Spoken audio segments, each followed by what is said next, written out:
What's up, everybody? Matt Gajewski here, back again talking college football. And today we are talking about the Week 10 main slate, all the leftover games we did not get to on our marquee video earlier in the week. A lot of games you requested. If you like this content, please consider subscribing, leaving a like. Those two things help a channel like this a ton as we try to grow. It really does help. So thank you if you have done that. If you have a gambling problem, please call or text 1-800-GAMBLER. Just want to get that out of the way and think that'll do it. Let's dive right in. We're going to hit 9 games today, and we'll start out in the Mountain West. Always got to do the late night game for those of you, myself included, that need to chase losses, depending on how the day looks. And that brings us to Hawaii, San Jose State. No, it's not on the island, but still a fun late night contest.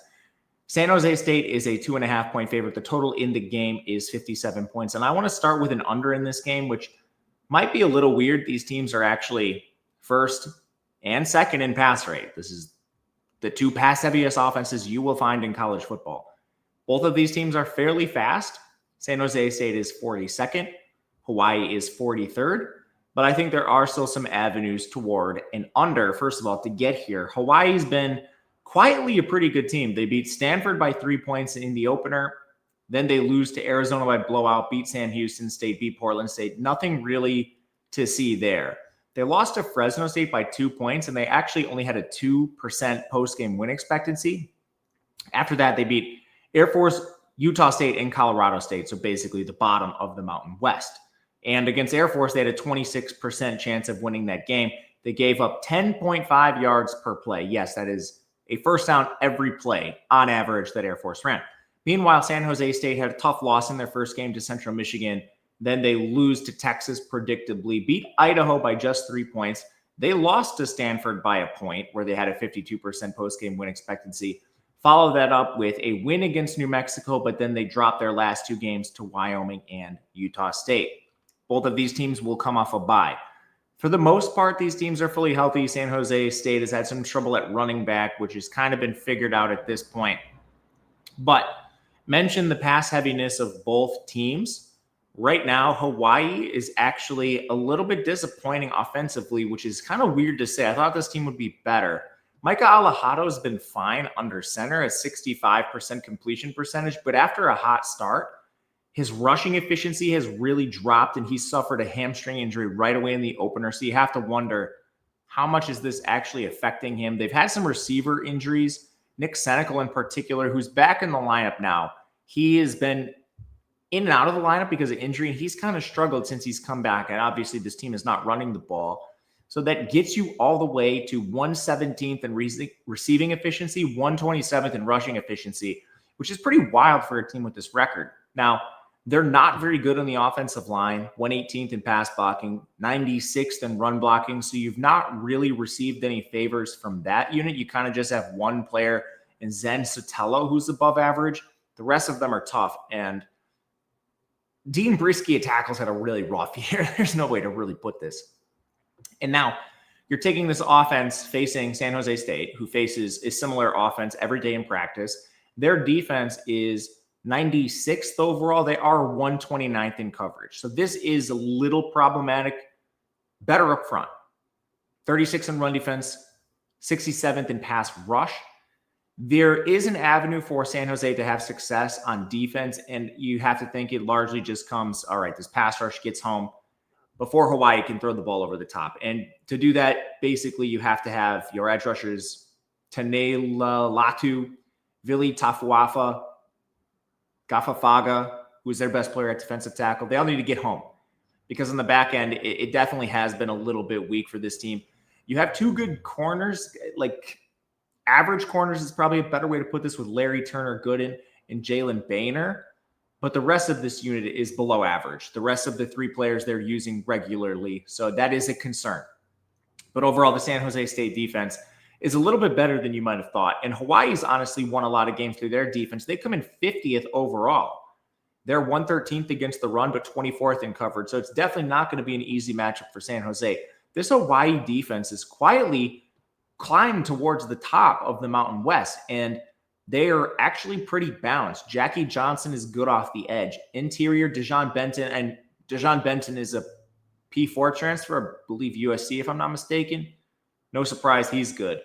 Jamin Otis is quality at linebacker, and Elijah Palmer is having a very good year at corner, not to mention your safety position has been pretty good as well with a player like Mendiola Jensen. Won't even try to say that first name. So this is a good Hawaii defense, and they've stopped multiple opponents. Meanwhile, San Jose State's offense, I think, is disappointed this year. Largely, I don't know if they made the right choice at quarterback. Walker Eget has been a little bit disappointing. His completion percentage is below 60% now. He does have 20 big-time throws, which is great, but he matches that with 12 turnover-worthy plays. The wide receivers are not fantastic either. You lose in Nick Nash, and then you go to the FCS and you get Scudero. He's been great. But your wide receivers have an 8.5% drop rate. You just don't have anyone other than Scudero. You go to Leland Smith, the Purdue transfer. Kyrie Scholes is having a tough year. Matthew Coleman's having a tough year. They don't play the tight end position very much. And when they do, Jackson Kanan has not been fantastic. And then the offensive line is really bad for this team, like one of the worst units in the country. And I don't think it's going to get any better against Hawaii, who has a pretty good defensive line. San Jose State's O-line is dead last in run blocking in the country, and they're 115th in pass blocking. And that makes sense with the personnel that they have coming into the year. We did not think this was going to be a good unit. And they have an awful tackle duo with Nate Hale, and Paseti Luapaho has been the worst tackle in college football.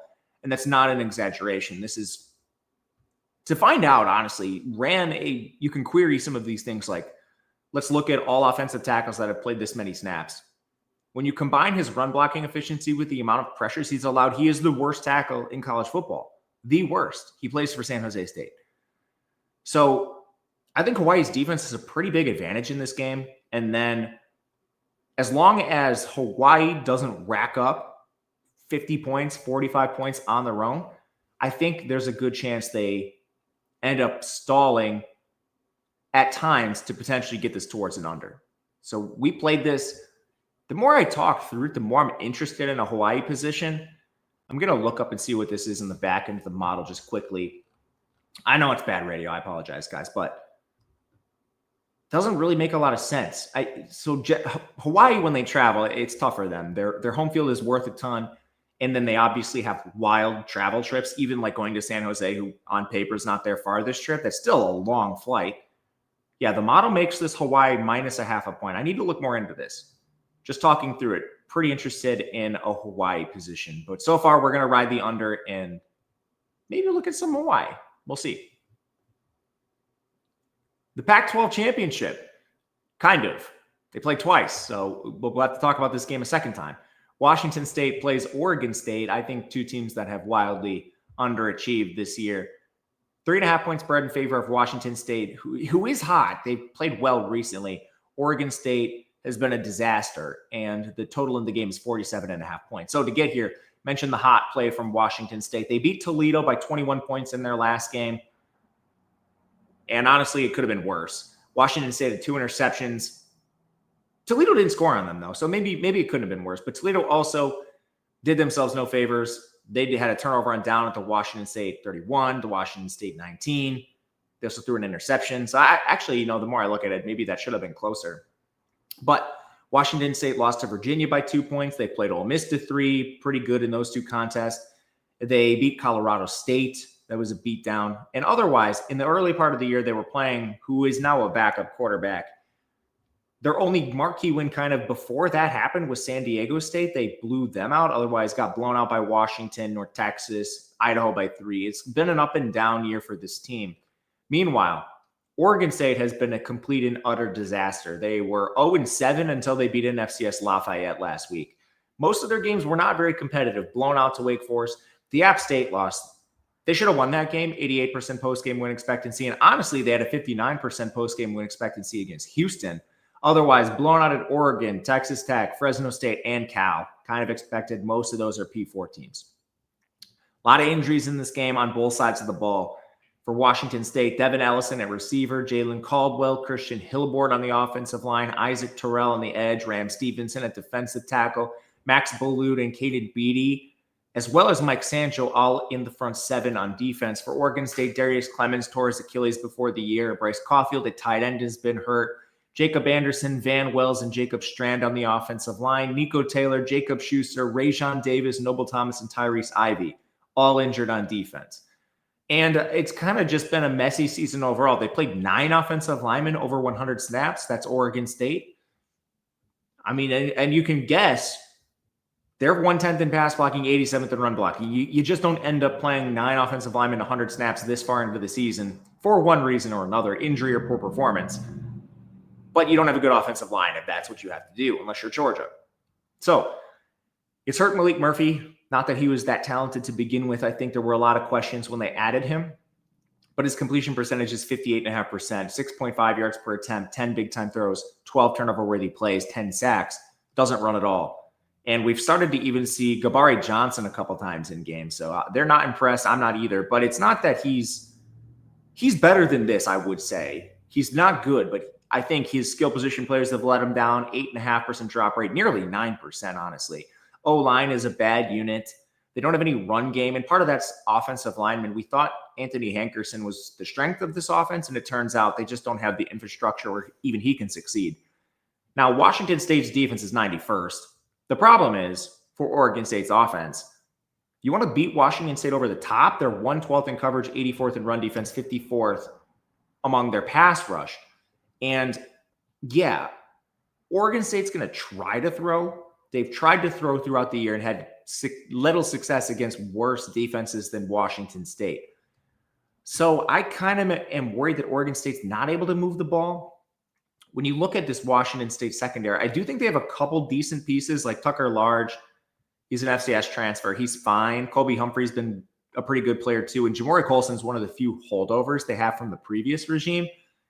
One thing that doesn't make a lot of sense is they keep playing Cale Reeder over Matthew Durance. And Durance has been a lot more efficient. So they're not making all of the right decisions. I'm not sure that's going to continue, but so far they haven't on the back end for this team. I just am not really sure you have the skill, the players or the QB to get this done, man. Like Trent Walker's your only good receiver. Not expecting a lot of Oregon State success. Meanwhile, on the other side, I cannot explain how Zevi Eckhouse didn't start week 1 for this team. I don't know what the coaches were doing in practice all summer. But, you know, he comes in and he runs laps around anyone else that's played a snap at quarterback for Washington State.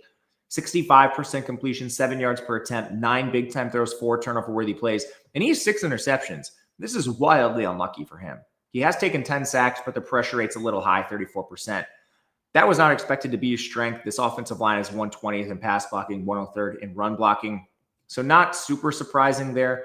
They just lost a lot of players, and they've been very injured to begin the year. Like losing Christian Hilborn, you move to Johnny Lester. Johnny Lester, a backup, has been really rough. You have a couple other injuries. Now, you only have one above-average starting offensive lineman at your center, Brock Diu. But it's kind of tough. As far as your skill players, like, it's a weird rotation at running back, and every one of them basically is a FCS transfer. Not to mention you're playing behind that line. So you come in rushing efficiency 111th. I mean, it's basically Kirby Voorhees and Angel Johnson. Both of those are FCS transfers.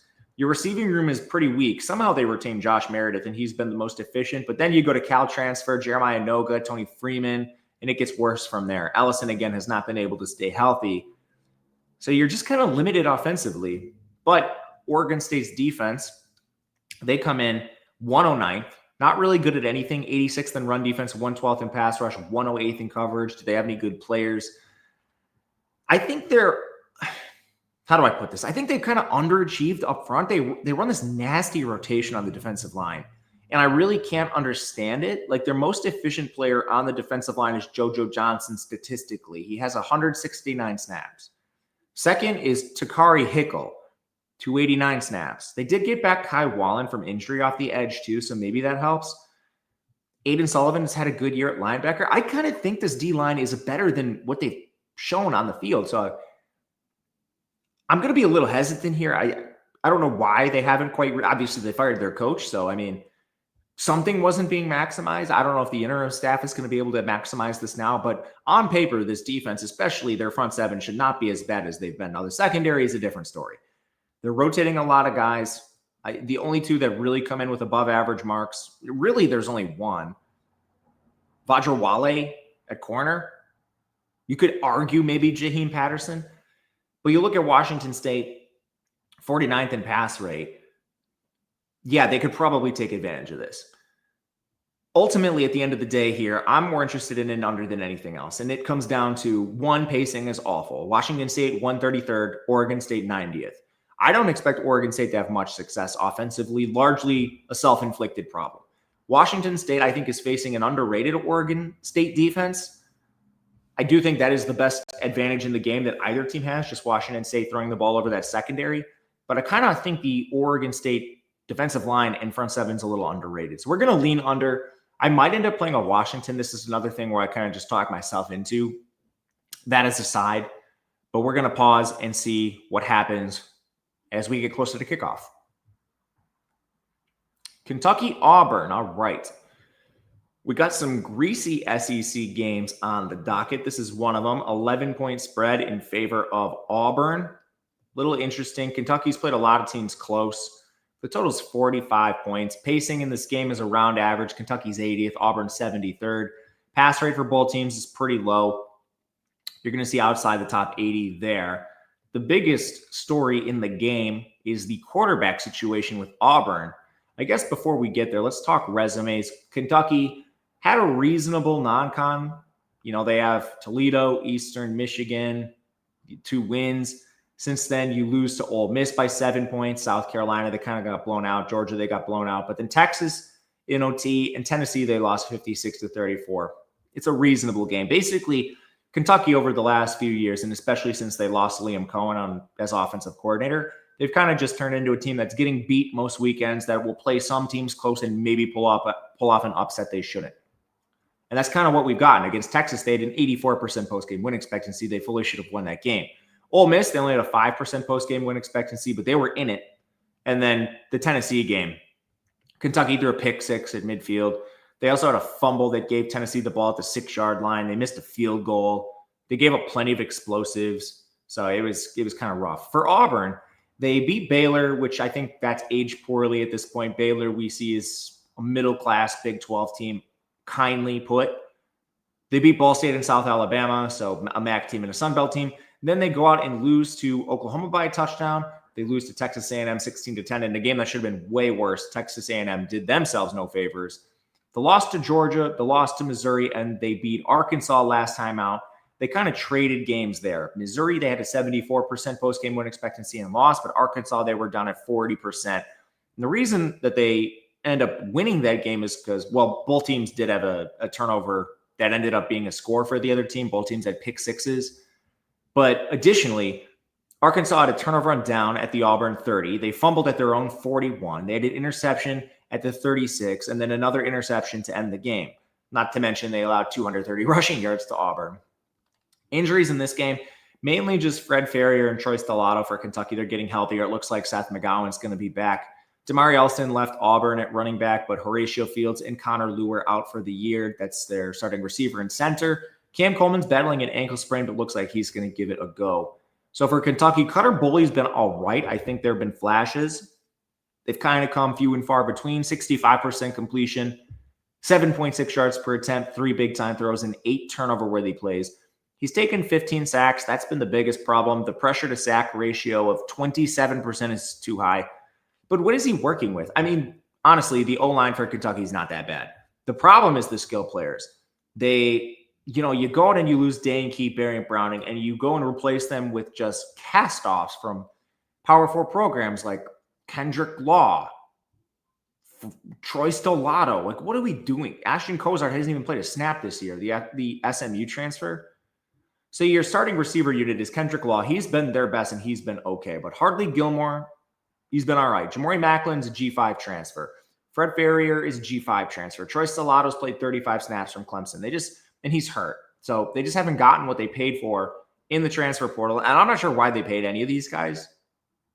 Get one stud instead of 4 really questionable guys. But anyway, circling back to Cutter Bully, it's kind of been a mess for him as he tries to, live up to expectations with Kentucky, whatever it may be. Run game's been solid when they've been healthy. Both Dowdell and McGowan have battled injury throughout the year. But to the offensive line, they have a pretty decent unit. You can see at least 4 starters that come in above average, with only Shai Pete being a real liability for this team. And that gets them to 52nd in pass blocking, 76 in run blocking. That's not an awful unit. So basically, the sum of all the parts for this team, you get some decent quarterback play and some explosive plays via Boley in the offensive line, but largely inconsistent. And against Auburn, who's 60th in total defense, maybe you can find some explosives. They are powerful up front, but very weak on the back end. And it's been that story the whole year. It largely just comes, they have a good pass rush. Player personnel-wise, Keldrick Volk's going to be drafted very high. Kieran Crawford's having an excellent season, as is Bobby Jamison Travis inside. At linebacker, I think you're decent, especially Robert Woodyard. But then on the back end, this is a team you can beat. They are playing a couple players below average. The main one, they're still trying to force Champ Anthony to be a thing. It's not really worked. And then they're rotating a lot of players. You will see upwards of 10-plus players in the secondary get snaps every single week without much consolidation. The guys getting the most snaps are like a Kayan Lee and a Jay Crawford, but they're still rotating with some lower-level guys like a Ryan Strader who comes in from a MAC school. They just haven't really found any answers, and that's how you get them ranking 123rd in coverage. And recently, we've seen Kentucky be a little more explosive through the air. So that's a question. I think Kentucky maybe can move the ball at times, especially with their offensive line being decent. You need to neutralize the Auburn pass rush. If you do that, you can put up some points on this defense. Meanwhile, Auburn, I think, is going to start Ashton Daniels. Basically, Hugh Freeze has had this problem for years now, just turnover-worthy plays from the quarterback position. And it looks like he just hit eject on Jackson Arnold after that pick 6. Daniels played one half. It was okay. We saw him play at Stanford a lot, though, and he played a lot of really bad football. So I don't know. Like, Arnold has a 63% completion percentage, 6.1 yards per attempt, 5 big-time throws, 9 turnover-worthy plays, 28 sacks. Obviously, the sacks were the biggest problem. Is Daniels substantially better than this? I mean, I don't know, man. Like, we have a large sample of Daniels being pretty bad. Now, Daniels is mobile, and really, as long as you have a better pocket presence than Arnold, which almost anyone should, you might be an upgrade. So we'll see on this. I'm not considering this to be a strength for Auburn, regardless of who they start.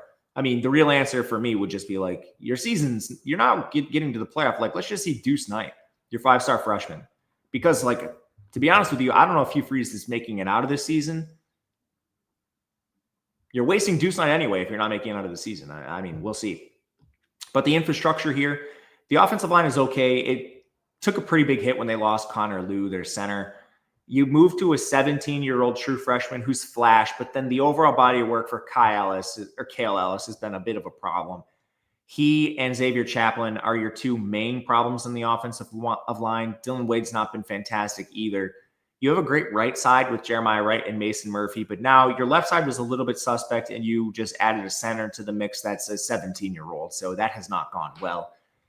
And I think their success in the run game is more of a, okay, we played Arkansas, especially lately. They're currently 31st in rushing. Jeremiah Cobb is playing very well, so he has overcome a run-blocking unit, which, again, Lou's only been out full-time for 1 game. Maybe this could regress.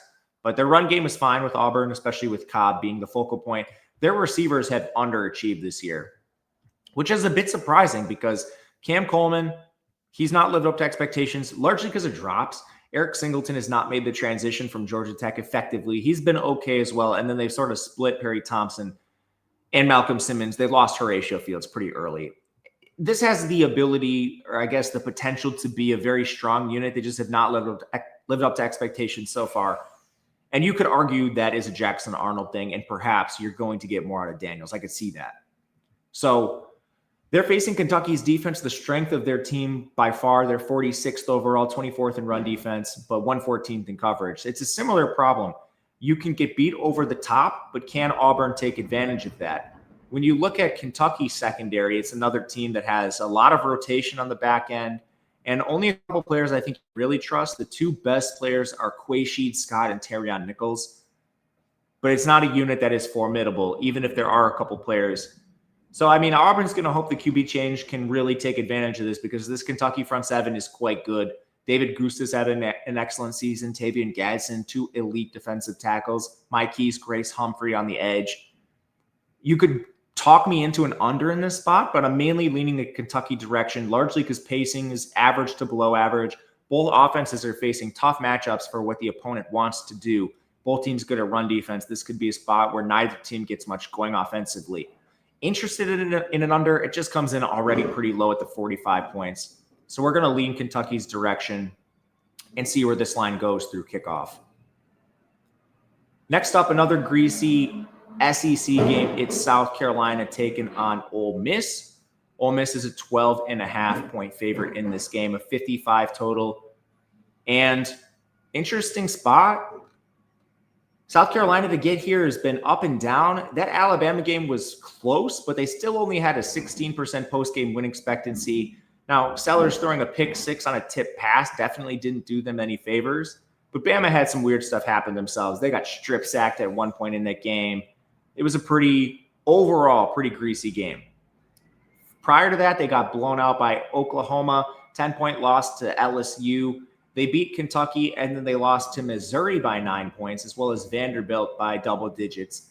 Their best win is certainly against Kentucky. Otherwise, it's probably Virginia Tech. Meanwhile, Ole Miss has looked very good. Their one main loss has been against Georgia, and that game was close. Now, both defenses struggled. It was basically a shootout until the fourth quarter. Georgia scored on every single offensive drive except their final drive where they were salting away the clock. Meanwhile, Ole Miss scored on basically every drive until the fourth quarter, and that's how you get a 43-35 score. Just a punt.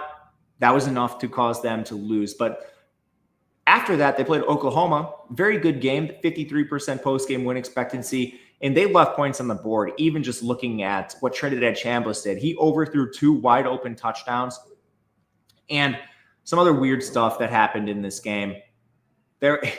Oklahoma gave up a safety, and they also had a fumbled punt, so that definitely helped Ole Miss. But even just going back to the missed passes from Trinidad Chambliss, another thing Ole Miss routinely did was sub in Austin Simmons for multiple goal line plays, which didn't make a lot of sense in this game.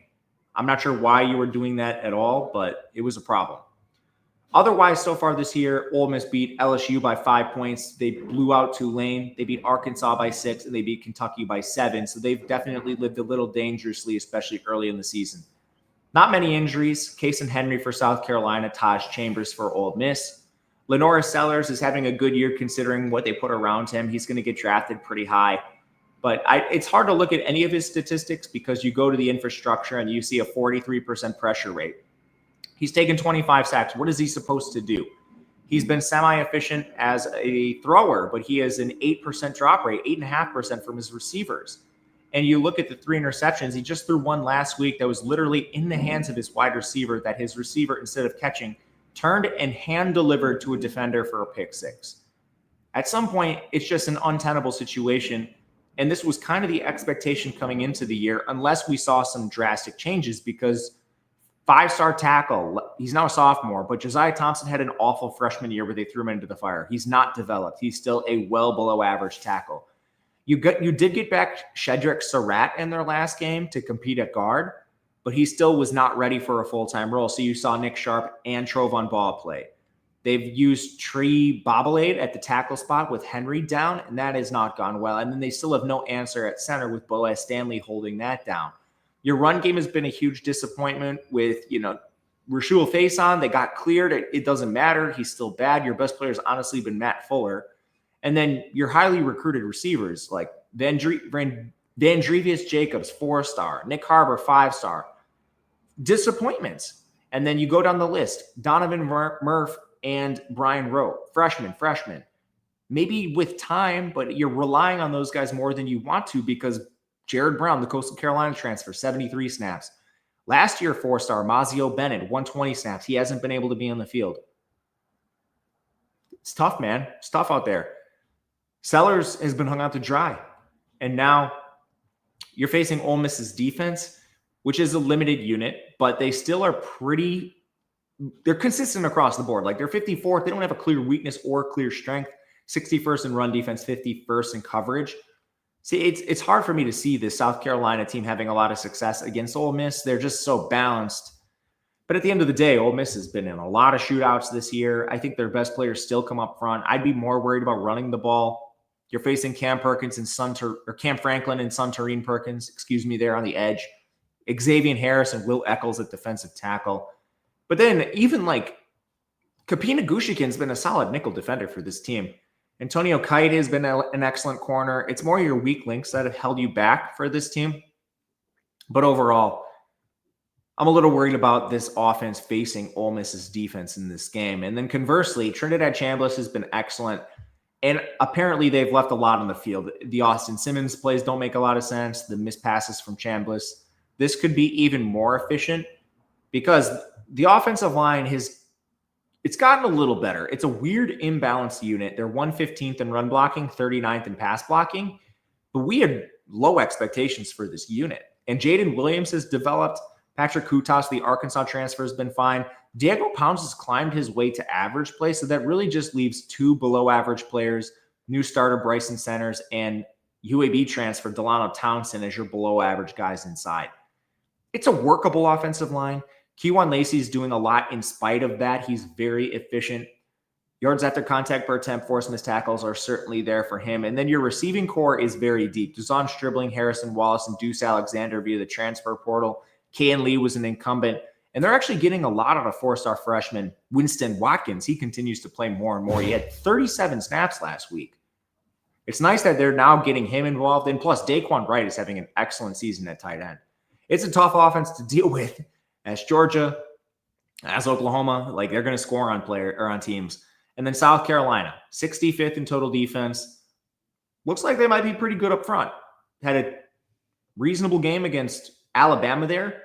And they do have quality players. Brian Thomas Jr., Dylan Stewart, very good on the edge. Nick Barrett's having a quietly pretty good season up front, as is Gabriel Brownlow-Dindy. Those are defensive tackles. However, when you get to the back end, things get rough for the South Carolina team. They are outside the top 100.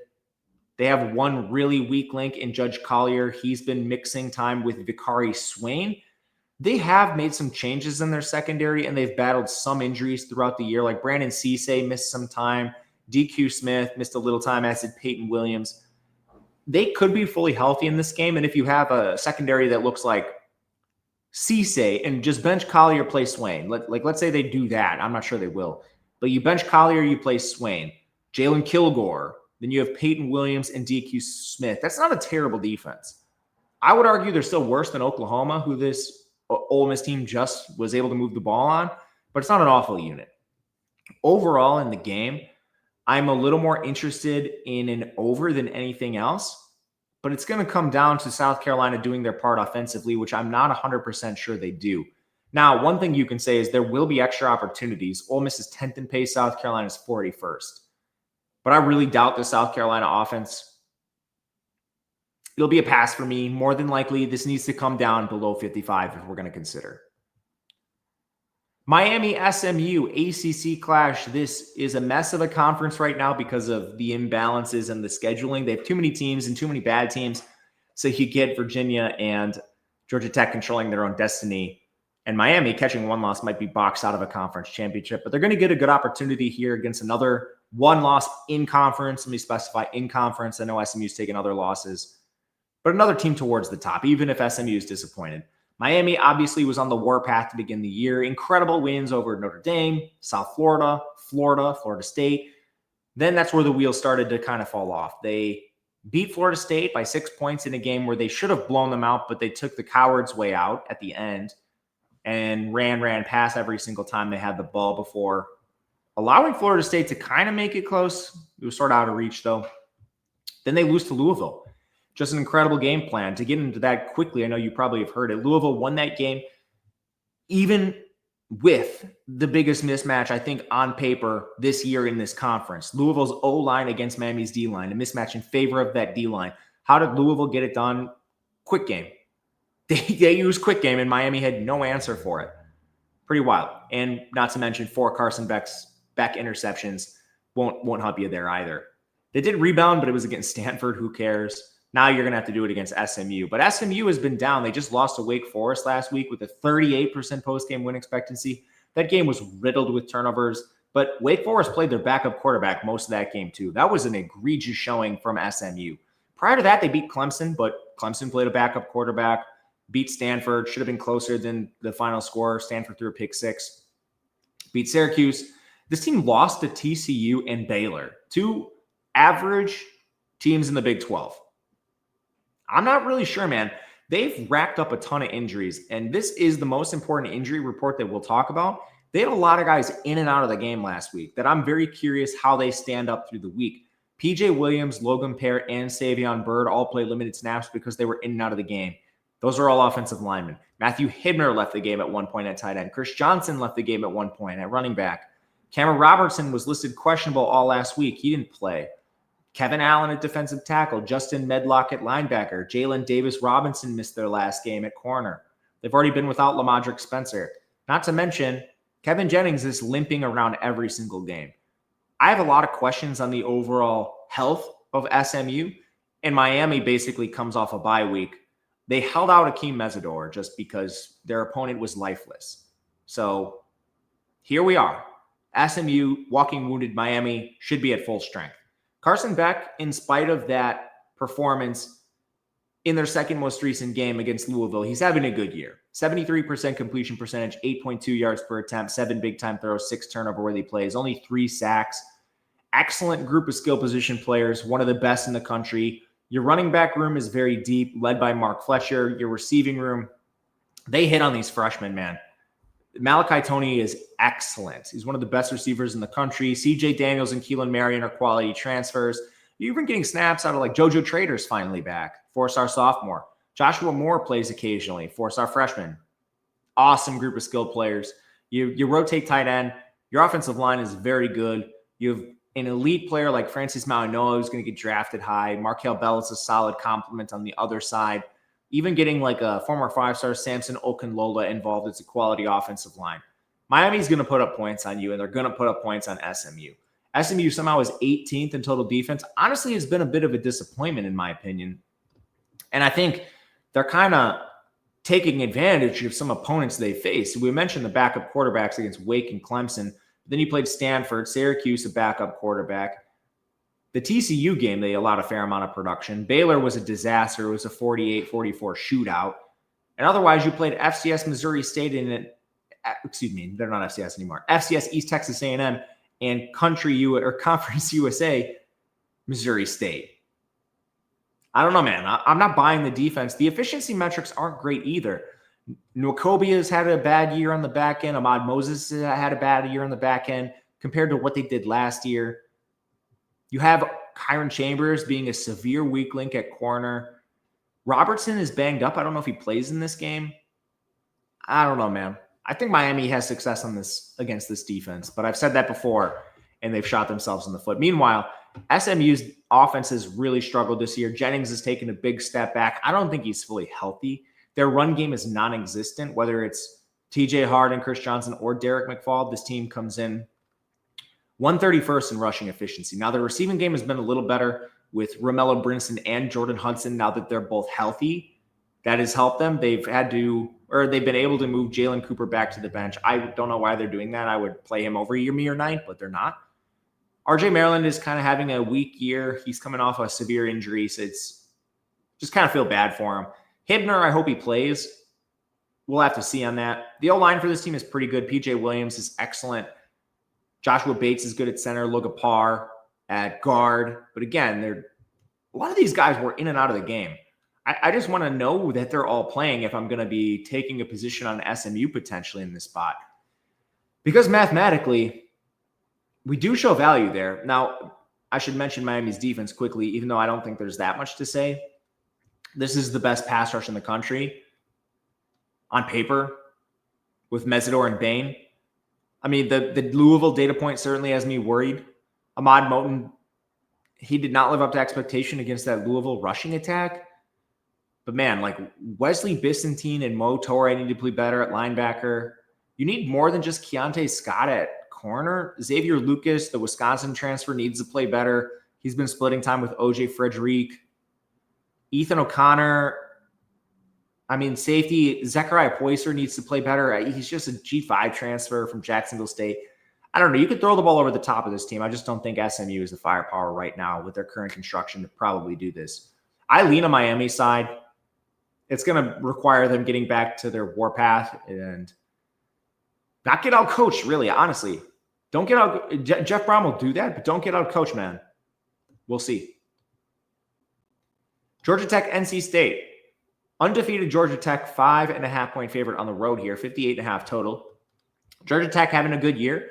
Undefeated, probably going to remain that way because their schedule is so easy. They beat Colorado by 7, should have been worse. In their favor, they should have won by more. Beat Gardner-Webb, beat Clemson. They only had a 32% chance to beat Clemson. Beat Temple, blowout. Beat Wake Forest with a 22% chance to win.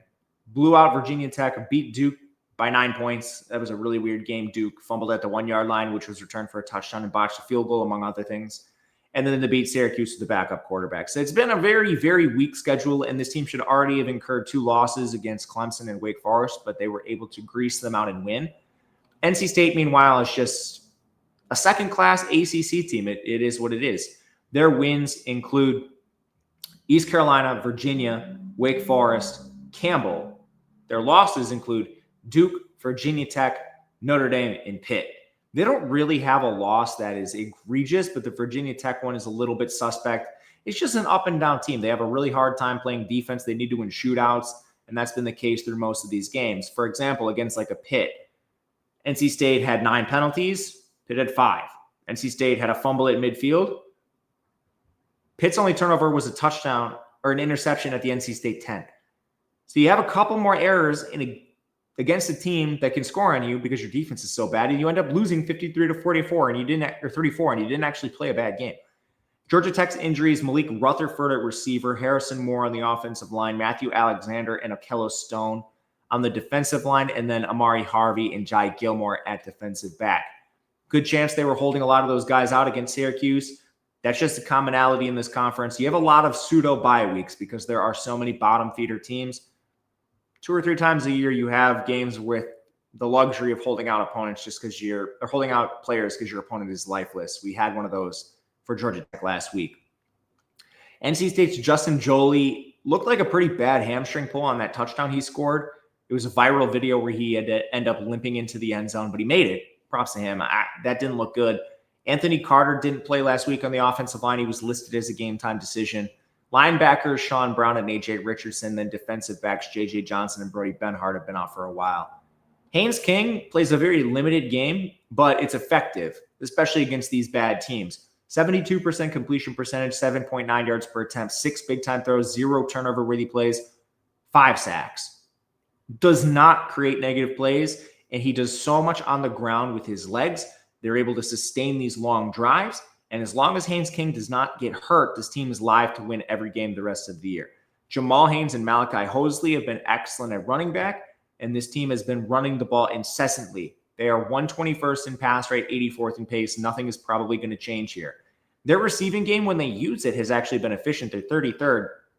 Part of that being Malik Rutherford, But Eric Rivers, the FIU transfers, had a quality year. Isaiah Canyon, they're finally getting something out of their 4-star sophomore. It's a decent group. They play about 8 tight ends. All of them are middling, but they have their roles. The offensive line is a big weakness for this team.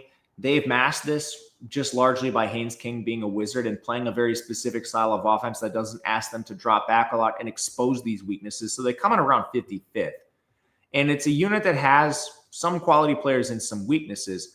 Your center position is a mess, but Keelan Rutledge has had an excellent season at guard, and your tackles are okay with Ethan McKinney and Malachi Carney, the sort of players that will win against inferior competition, which Georgia Tech has largely played, and maybe get beat by, like an Akeem Mesidor or a Ruben Bain, a team they will not face this year unless it so happens to occur in the conference championship. And in this game, you're facing an NC State defense, which is, when I looked at these efficiency metrics, I was surprised. 47th in total defense, 63rd in coverage. I saw the shootouts at the beginning of the year with this team. I'm not really sure I'm buying the secondary after all of the transfers they lost early in the season. You're looking at Devon Marshall, Jamel Johnson, and Assad Brown being your best players. Ronnie Royal's been atrocious. He's been splitting time more recently. Jackson Vick has been atrocious. But I don't know if I can buy this, man. This defensive resurgence. They just gave up 50 points to Pitt. They got annihilated by Notre Dame. Some of their good data points were against, Campbell, Wake Forest, Robbie Ashford. He can't throw the ball. And they allowed 24 points in that game. That was one of Ashford's best games. Virginia was a shootout. I don't think this defense is up to this level, to be honest with you. This is a spot where I disagree with the efficiency metrics. I think you can move the ball on this team, which I expect Georgia Tech to do. Meanwhile, NC State, you can say what you want about them. They have a high-powered offense. CJ Bailey, he's having a pretty good year. If he could cut back on the negative plays, it would be an excellent year. 70% completion, 8.1 yards per attempt, but it's 11 big-time throw to 9 turnover-worthy plays. 12 sacks. Just needs to be a little better. Run game is solid. There's just not really any depth to it. It's Hollywood Smothers, and when you need to take him off the field, you drop down to Jaden Scott, and there's no one behind him. So Smothers is very important. Your receiving game, I'm curious what it looks like if Jolie misses this game. He is your most efficient pass catcher. Your receivers are decent. I think Noah Rogers is fine. Terrell Anderson's fine. Even Wesley Grimes. But you need to start playing, like a freshman Teddy Hoffman a little bit more. The backup tight ends aren't really inspiring in my opinion either. So the Jolie thing looms large in this game for NC State's offense. I will say O-line has looked pretty decent for this team. They're 37th in pass blocking, 66th in run blocking. It's a pretty good unit, which has helped them with Hollywood Smothers in the run game. They're a little banged up. I want to see if Carter returns, but honestly, he was the worst player on their offensive line. Ja'Carius Peake's been excellent. Jalen Grant's awesome. Teague Anderson's awesome. When Carter went down, Rico Jackson played a good game. I'll just say that. I don't know. Maybe the drop-off is not there, and maybe Rico Jackson is better. Who knows? However, Georgia Tech's defense, it's better than last year where it was a complete disaster. They jumped from like 120th, and this year they're 87th, 76th in run defense, 98th in pass rush, 86th in coverage. So it's a better defense. It's still a little below average, and you can certainly score on this team. They will rotate a lot of defensive backs. But one player that is a difference maker back there is Amari Harvey. I'm not sure they have a lot to complement him up front. I think your best linebacker, Jordan Vandenberg, is doing a lot of work for this team. Their best defensive tackle, Jordan Vandenberg, is doing a lot of work for this defensive line because you've had a couple injuries with Alexander and Stone. Your edge rushing group is very weak. AJ Hoffler, the Clemson transfer, has been quite bad. You just haven't gotten what you paid for out of the transfer portal on defense up front. So that is a concern for me. I'm just not 100% sold NC State can run the ball effectively against a lot of teams with the offensive line, and Smothers getting such a big workload. I think they prefer to throw the ball over the top. Now, Georgia Tech is still 86th in coverage. You can definitely beat them there. I just think the path of least resistance is up front if you want to take one. Ultimately, we lean NC State in this game, and people will be very surprised. I know, hopefully it's not you guys. I think the audience is pretty smart to just look beyond the record. But this Georgia Tech team has had a lot of fraudulent box scores, 2 wins that should have been losses, and an overall weak level of competition, which is just the level of the ACC right now. It kind of is what it is. But that's how we get to an NC State plus a 5. I don't know if I can play it. NC State just a really volatile team on their own. Speaking of volatile ACC teams, Virginia takes on Cal. Virginia is a 4.5-point favorite hitting the road. 52.5 total. Now it's a very long road trip. This is one where I do buy the undefeated team in this matchup specifically. I don't know if I buy Cal I don't know if I buy Virginia long-term as, a potential team that wins this conference. But in this game, they're playing Cal, who's been a disaster this year. Cal just lost to Virginia Tech in OT. It should not have been an OT. They had Virginia Tech, the team that won the game, to get to OT. They had a punt blocked. They threw an interception at the Cal 22 and missed a field goal, all of which would have prevented overtime. And if you don't have all 3 of those, you probably win this game by 14 points. Otherwise, Cal beat North Carolina by 3 points. They lost to Georgia Tech in a blowout. They beat Boston College by 4 with a dead even 50% post-game win expectancy. They got shut out to San Diego State 34-0.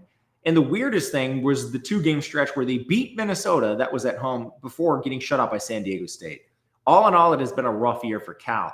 Meanwhile, Virginia has the NC State loss, but otherwise, this team had a 1-point win over North Carolina with a 44% post-game win expectancy, a 2-point win over Washington State with a 45% post-game win expectancy, but then they beat Louisville and Florida State. So it is all over the map for Virginia. 2 games that they show up against really good teams and then they lay eggs and barely squeak out wins against bad Washington State and North Carolina. I don't know. For injuries, Xavier Brown at running back, Noah Vaughn as well, Dakota Twitty at tight end, Kevin Wigginton on the offensive line, and Ethan Minter missed some time, but he returned last week at defensive back. For Cal, really just 2 defenders, Ryan McCulloch on the edge and Isaiah Crosby have been out. A couple weird things. Both offensive lines have rotated a little bit. Drake Metcalf and Jack Whitmer have both ceded some snaps to their backups, Ethan Sipe and Ben York. And it looks like Cal's open a center competition. I'm not really sure why, but to get to this, Chandler Morris is having a quality year for Virginia, what they paid for sure. 67% completion, 7.3 yards per attempt, 9 big-time throws, 9 turnover-worthy plays. He has taken some hits, so he's not running quite as much as we thought he might throughout the year, and not as much as he did in the beginning of the year. But Virginia, I don't know if this is a diamond in a rough, a talent evaluation thing. They really found something with Jamari Taylor at running back. He's excellent. And then Cam Ross is expected back here. So that gives you your full 3 wide receivers, Cam Ross, Jamal Adrian, and Terrell Harris.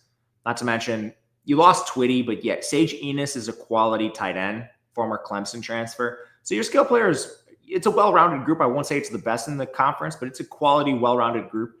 And your offensive line, however, despite having a million injuries coming into the season, they are still 82nd in pass blocking, 41st in run blocking. Mentioned a couple places they're rotating. I don't think it really matters a ton. The big things that changed for them recently, Brady Wilson came back from injury. He's their center, and he's their best offensive lineman. Mikhail Boley is second. The Jack Whitmer competition with Ben York is a deserved one. Whitmer should be benched. He's been awful, and Ben York has flashed a little bit. The one I don't understand it as much as Metcalf to Sipe, but they've been pretty close. So I could see this offensive line getting a little better through the year. As far as the Cal defense, this unit is 3rd in coverage, 133rd in run defense. It seems like a situation where teams really aren't trying to throw the ball on them. I wouldn't either, with this run defense being as bad as it is. Not to mention losing McCulloch was a huge problem for them. You basically have 1 good player, maybe 2, with TJ Bowlers, Aiden Kianana, 2 defensive tackles. But your linebacker room is awesome. I don't know how Cade Uluave gets all this hype from the pregame and the broadcast. He's still a below-average player efficiency-wise. Just because you make a lot of tackles, it kind of ignores everything else that linebackers are asked to do, like pass rush coverage, take on blocks. Some of his game is really lacking. Then on the back end, 2 good corners in Hezekiah Massis and Brent Austin. The rest of the group, a little more suspect for Cal, but it's still a pretty good defensive back room. And again, I think they largely have held opponents in check in the pass game through like a lack of a sample. Like you just run the ball down this team's throat, which I fully expect Virginia to try to do. Meanwhile, Cal on offense, Jaron Kiawe Sagapolitelli has regressed after he had those couple crazy throws in the beginning of the year. Completion percentage is 60%, 6.9 yards per attempt, 15 big-time throws, 13 turnover-worthy plays, 17 sacks. Not all his fault. The offensive line is 80th in pass blocking, 118th in run blocking. Kind of saw this coming into the year. It's a really limited group. Frederick Williams has been a disaster at tackle, and Jordan Spezojevich Moko, he's been a mess at guard. You kind of have a couple above-average players, man, like Tyson Ruffins, Seope Vadakani. That's all you got. So teams can definitely, if you can rush the passer, you can beat this offensive line, and you can put Sagapolitelli under pressure. The running back room, pretty banged up right now. A lot of guys questionable, and they're kind of just leaning on Kendrick Raphael anyway. He couldn't cut it at NC State, which is how we ended up here. Just a little questionable to me. And then your wide receiver 1 is Jacob DeJesus, maybe Tron Grizel, a really limited wide receiver room for this team. You're facing Virginia's defense. They've been all right. I think largely due to competition. I don't really buy the 20th ranked overall defense and efficiency metrics because of some of the signal callers they faced. Washington State's Eckhouse, Gio Lopez, at the same Stanford, William and Mary. But at the same time, they did play like Castellanos. They played Miller Moss, CJ Bailey. So maybe this deserves a little more credit. But overall, this defense, I think, is a pretty quality unit.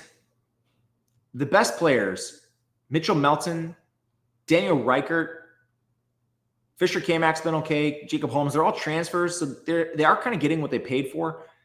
The secondary, you have one great player in Devin Neal. The rest of it is average to a little below average. I'm a little worried about Emmanuel Carney and Jordan Robinson at corner. If opponents can throw the ball over the top, that could be a weakness for this team. But it's a pretty well-balanced unit that's played well. But, I mean, you just see 20th overall, and then you look at some of the production they've allowed to opponents, like 27 to Louisville, 38 to Florida State, even 20 to Stanford, like 31 to NC State. It just doesn't necessarily line up. So I was surprised it came in this high. I think their defense might be a little worse than this. But at the end of the day, I don't think Cal's offensive line is strong enough to protect. Sagapolitelli regressing under center shouldn't be that surprising for a freshman signal caller, considering the environment. I think Virginia wins this game by more than a touchdown, honestly. And we bet a -4. It has – you could still probably find a juice for out there. 4.5 is the number.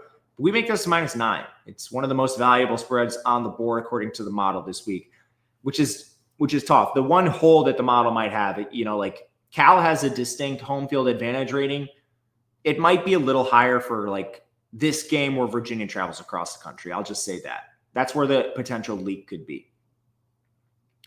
Mississippi State, Arkansas, the battle for last place in the SEC. A fun game. Generally, at least the last 2 years, this is the game that decides the win total for these two teams. But, Arkansas lost a couple games they shouldn't. So they're coming into this game with 2 wins. They had a 1-point loss to Memphis where they had an 82% post-game win expectancy. And last week they played Auburn and had a 60% post-game win expectancy. Won't get into that game again. Can't turn the ball over 4 times with pick sixes. Meanwhile, they played a lot of close games, close losses to Ole Miss. Obviously, the close loss to Memphis, close loss to Tennessee, close loss to A&M. They're a better team than the record indicates. And that's the same thing with Mississippi State, who does have a good win. They beat Arizona State, a fully healthy Arizona State. Rest of the non-con was a joke. Since then, they lost to Tennessee in overtime, lost to A&M, got beat pretty bad in that game, lost to Florida by 2 points, and then they lost to Texas last week in overtime, giving up a 17-point deficit with 10 minutes left, which included an 80-yard Texas punt return. Just a pretty gnarly finish to that game. Game they should have won. For injuries, Fluff Bothwell is expected to return for Mississippi State, giving them some depth at running back. For Arkansas, Jalen Brown at receiver, he's out. Phillip Lee did not play in their last game, but he's not on the injury report, nor is Cameron Ball. That's the same situation at D-tackle. Caden Kittler and Amarian Harris were listed questionable on the offensive line for this team. Blake Shapen is having a decent season, especially when he's kept clean because he's holding onto the ball for too long. He's taken too many sacks. He has 27 sacks on a 31% pressure to sack ratio. That's Dylan Raiola territory. But for the most part, the offensive line has done a decent job, especially pass blocking. They're 61st. Their problem is run blocking. They're 100th. It's just not the best unit to kind of sum up this Mississippi State season, which we've talked about a lot. They're better than last year, which is saying something, but it's not really gotten them to where they're competitive in games now. But it's sort of like Kentucky, where they're kind of in this range where they're expected to lose every SEC game, but they're going to play you close and they might pick off one of them. So that's kind of how we get here. The one thing that makes their offensive line potentially better is you lost Albert Reese for multiple games. He's back now, and he is an unbelievable upgrade over Jimothy Lewis. So that helps them. I like their running backs. You're getting quality play out of Devon Booth and Fluff Bothwell. Your receiving game's a little limited. A lot of cast-offs from other teams, but Brennan Thompson's having a good year. The rest of the unit has struggled with drops, up to 9% for Blake Shapen, which is not fantastic. But really what has torpedoed this offense at times are the sacks. Now, you are facing an Arkansas defense, which has been largely non-existent. They just gave up 230 rushing yards to an Auburn offensive line that has their limitations. And they're 107th in coverage. Like, you can throw the ball over Arkansas. They've been a complete turnstile on defense. There's not really much else to say about the personnel. You have one good corner in Julian Neal. Kanai Walker has been okay. The rest of the group is downright dreadful. Up front, you have one good edge rusher in Quincy Rhodes. It's just you can't come into these games with 2 good players in the SEC. Yeah, like Quincy Rhodes and Julian Neal could play for a lot of SEC teams. That's about it. So, yeah, I do think there is the ability to move the ball in this game. Meanwhile, Taylon Green is having I don't know how to put this. Yes, the flash is certainly there. Probably going to get him drafted late because of the tools and stuff. But 10 big-time throws to 17 turnover-worthy plays. You just can't put the ball in harm's way that often. Not to mention 18 sacks. It's better than Chapin, but it's not great. And the skill players for Arkansas are much better. This offensive line is 36th in pass blocking, 91st in run blocking. Their weakness doesn't really affect him that much. Now, he does run the ball a fair amount, but that's a lot of times coming on scrambles. So this offensive line, we need to see if Kittler and Harris play.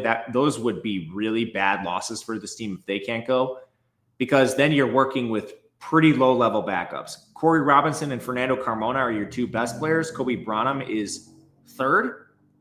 Kittler and Amarian Harris, I guess if you're going to replace any of them, those are your two worst starting offensive linemen, but I don't want to see what's behind them. And then the run game. In spite of the offensive line, they've been pretty good. Mike Washington's been elite. Braylon Russell's filled in when needed, and Taylor Green is effective on the ground. Omega Blake is having a good year at receiver, and Braylon Sharp's not that bad themselves. The Bobby Petrino ability to coax something out of these low-level transfers continually shocks me. And they're facing a Mississippi State defense, which is average, similar to their offense. They're a lot better. They're not quite to the level where they're a shutdown unit. The edge group, I think, is a little better than the inside with Brandon Jennings, and Malik Silla. Even a guy like Red Hibbler is playing a lot more, which is they need to play him. He's having a good year. Inside, Kedrick Bingley Jones is having a solid season. On the back end, Kelly Jones as well. Then Isaac Smith is back from injury. Jerron Manning, the Old Dominion transfer at safety. It's a better defense than you'd think, but at the end of the day, this Arkansas team has been able to score on better offenses than this Mississippi State team. So I fully expect them to score. Now, the total in the game is 67 points, 67 and a half. So it's really hard to get over a spread there. You honestly might want to consider under just on the off chance, Arkansas drives in the red zone and has an interception. One or two killed drives could prevent this from coming in. Now, at the same time, Arkansas, we still show value on this team. And I get it. The 4 Taylor Green turnovers, they weren't all him, but most of them were. It's just so volatile to play a team like this. And we've seen it throughout the year. They get blown out by Notre Dame, but then they come right back and they cover a spread against Tennessee. They cover a spread against Texas A&M. Then they blow a game against Auburn. They should have won outright. Not just cover the spread, but win outright. So they're frustrating, but there's a good chance I'm going to play Arkansas in this game. They're just more talented than Mississippi State. They need to not shoot themselves in the foot. That's the concern. Last one we'll do here. Army and Air Force. I just realized I somehow messed this up. I have an Air Force position. So I'm going to change this graphic as quickly as I can and talk about these teams. So excuse me while I did these late last night when you can tell I was sleepy. So I'm sorry. Currently, this is also a spread from yesterday if you're wondering. But I know it's been bouncing around between one really on either side. The number we have is Air Force +1. Just to be clear, the graphic was messed up. I did that, and I apologize. So here it is. Just got the graphic fixed. Let's talk about this game. It's been a similar season for both teams, honestly. They both have played shootouts almost every single game. But the difference is Army has won a lot of them and Air Force has lost a lot of them. So just from what we've seen, Army lost to Tarleton State. They had a 67% postgame win expectancy. They got it right back. They beat Kansas State with a 30% postgame win expectancy, so you traded there. Immediately after that, shootout game against North Texas, overtime game, you lose by a touchdown. East Carolina, 28-6. That game should have been closer. That was a weekday game. Army had an unbelievable amount of drops that would have been first downs, big plays, so forth. They beat UAB 31-13, and then they beat Charlotte 24-7. Last time out, lost to Tulane 24-17. Tulane should have won the game by a lot more points. They had a turnover and down at the Army 8 and threw an interception at the Army 24. Air Force, meanwhile, has played a lot of similar games. They've just turned into losses. They only have beaten Bucknell and Wyoming. The Wyoming game, they had a 17% post-game win expectancy. Wyoming did some of the dumbest things I've ever seen. If you watched Wyoming last year, you'll remember Evan Svoboda. He threw a pass in the game, and it was an interception. Who would have thought? They also threw an interception at their own 26. Meanwhile, before that, they lost to UNLV in a shootout by 3 points. They lost to Navy in a shootout by 3 points. They lost to Hawaii in a shootout by 9 points. They lost to Boise State in a shootout by 12 points, a good Boise State team. And they lost to Utah State in a shootout by 19 points. So it's gotten better for this team over time, and that'll make sense when we get to personnel. We're going to start with Army's offense and then get to Air Force's defense. Army has moved to Cale Helms under center.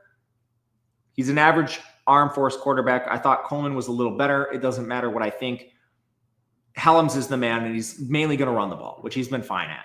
This rushing attack for Army is 124th this year. They have not had the same efficiency as we've seen from previous Army rushing attacks. Now, you look at the player personnel for this grouping, they've had some injuries. Last game, they did not have Hayden Reed, their main running back. So they had to move to Carson Smith. We'll see if he can play in this game. Otherwise, they're living a lot of times through Noah Short. He's kind of their slot back player that they'll use occasionally in the pass game and then on the ground at times. But another thing with this team is their offensive line probably not quite living up to expectation. They also had Paolo Gennarelli get hurt in their last game, so that's worth watching. They come in 114th in pass blocking, 11th in run blocking. So an imbalanced unit. Obviously, Armed Force teams they struggle when they're playing from behind anyway. But it's sort of a unit that has some up and downs. Will Jeffcoat is having an excellent season. Brady Small is having an excellent season. Even Teddy Williams. But then, losing Gennarelli would be a big loss for this team. Henry Appleton has been a bit of a concern at left tackle. I do think it's an above average offensive line for what they want to do. Being imbalanced is not that surprising. They want to run the ball. But then you get to Air Force's defense. This team has started 3 freshmen in the secondary, and that should come as no surprise when you see they rank 136th in pass coverage. Now, does that matter against Army, who doesn't really throw the ball? 2 things. Number 1, no, probably not. Army's 134th in pass rate. But they've had some situational success through the air. Air Force is much better up front. They are 72nd in run defense, and obviously they're practicing against a version of the triple every single week. They have one big injury on the edge. It's Daniel Grobe, so we need to watch him. But otherwise, their best player on their entire team is Peyton Zadroik, their defensive tackle. Their second best player in the entire defense, Isaac Hubert, edge rusher. You're filling the gaps with an Aiden Schwartz. He's been okay. They've recently started to give more snaps to a Lukia Rawls. So immediately, Army's going to be running into the strength of Air Force's defense. Most of the other teams that have faced Air Force this year have just been able to throw the ball over the top. And stylistically, that's just not something Army's going to do. You look at the teams faced. Utah State runs a version of the air raid. Hawaii runs a version of the air raid. Now, Navy is the triple option team that scored 34 points. But again, it was a 3-point game. UNLV will throw the ball on you. Wyoming got beat. So it's a tough stylistic matchup for Air Force, kind of. Meanwhile, on the other side, Air Force has changed QBs as well. They are with Liam Cesarka now. He has a 60% completion percentage, 11.6 yards per attempt. He actually has 9 big-time throws and 4 turnover-worthy plays. This team is a little more successful throwing the ball than you would expect a triple option team to be. And then they still have some pretty solid rushing efficiency. They're 72nd. They're a more efficient rushing attack statistically than Army. And it does start with their QB, Cesarka, but they also have Cade Harris, who's having an excellent season at running back. And then they're getting pretty good snaps out of a veteran fullback, Dylan Carson. Even a Cade Frews had to play some. And then their tight ends, Bruin Fleischman and Parker Menifee, have been solid blockers for this team. The offensive line is similarly built. They're 108th in pass blocking, 16th in run blocking. And like Army, they have some strengths and weaknesses. Players like Jack Burnett is having an excellent season. Kostin Cooley's okay. They are rotating 1 guard spot and one of their tackle spots. So there are weak links without a doubt. You're facing Army, who again faces the triple option in practice every day, but Army comes in 125th in defense. They're 120th against the run. So whereas Air Force comes in average, Army comes in well below average. Army's strength is pass coverage. Their weakness is run defense and the defensive line. That is the opposite of Air Force. This Army defensive line has 2 above average players, and they're both edge rushers, Eric Ford and Jake Boosum. Jacob Tuodi is well below average on the defensive line at tackle. And a lot of times they're only using 3 down linemen. This team likes to play with a nose guard sometimes, and that could be a problem against a triple option team. So I'm curious to see how they defend this. They generally are using a lot of defensive backs, partially just because of the teams they've played. And that's the strength of their team, like Colin Matterson, Casey Larkin, Jaden Mays. Their linebackers are also weak. Both Andon Thomas and Caleb Fortner. Funny enough, this rarely happens. And when it does, you're not going to see it. I have this on a decimal place, into 1 decimal place over, but they come exactly 50th percentile, both linebackers. So, you can beat this team certainly if you can run on them, which Air Force can. And I'm optimistic with Air Force just because we've seen them score on teams. We've seen them score 31 points against Navy, who's better than Army. We've seen them score 37 points against Boise State, 30 against Utah State, 48 against UNLV. If we can get a stop here and there, which stylistically they should be able to do, I like Air Force in this game. It's definitely not one that's at the top of the card, but one I think you can play. So that'll do it for us. Went a little long on just 9 games, but hopefully you enjoyed it. We'll be back talking recaps on Sunday night. Hopefully no flight or internet problems this time out. And then we're on to week 11, man. Can't believe it's already here. But until then, thank you for watching. Good luck. We'll see you later.